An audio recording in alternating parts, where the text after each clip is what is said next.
Thank you, Madam Deputy Speaker. On the 13th of March 2022, an 87-year-old man was fatally injured on a pedestrian crossing near the corner of John Street and Frederick Street, Ashfield. His family attached a bunch of flowers to the pole near where he was killed with the message, "Rest in peace, Dad, we love you." They signed their names in Chinese characters. This was no unforeseen black swan event. The accident occurred on a notorious stretch of road, which has been the site of numerous serious accidents and near misses over many years. Requests for safety improvements at this intersection have been made for many years to the Minister for Transport, the various iterations of Transport for New South Wales and local authorities. In response to this latest tragic pedestrian fatality, I've also asked the Minister for Metropolitan Roads for an urgent road safety review.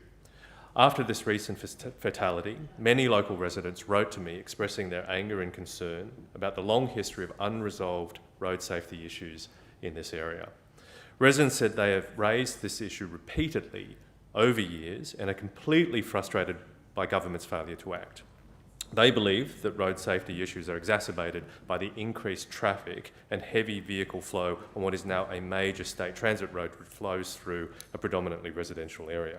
In other words, Frederick Street, which was once a local suburban road, now carries a traffic load of a major road.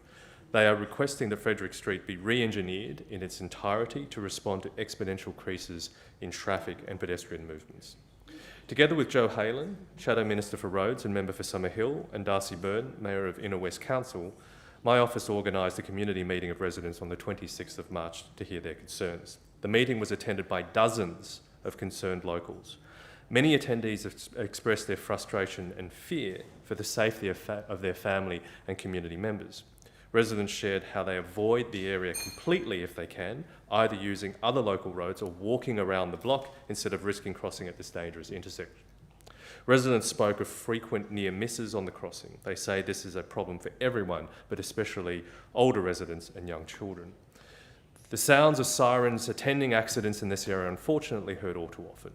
Some of the residents even shared personal experience of being run over at the site.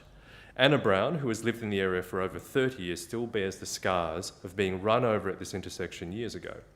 Another attendee was John Street resident Bruno Ferro, whose son David is still in rehabilitation after being struck by a car in this area 5 years ago. Old Street resident Max Phillips was so concerned for the safety of his family, he started an online petition to install traffic lights at the intersection. This petition has now attracted over 1,500 signatures. Incredibly, just as we were holding the community meeting, yet another near miss occurred. I urged the Minister for Metropolitan Roads to come to the site to meet with the local community and to see for herself the very dangerous condition of this intersection. I thank all those who have raised their concerns with me as their new member for Strathfield. I also thank the many residents who attended the community meeting.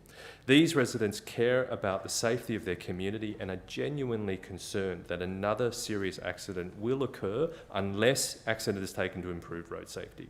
What these residents want is expert analysis of traffic conditions and urgent remediation action to address the road safety risks.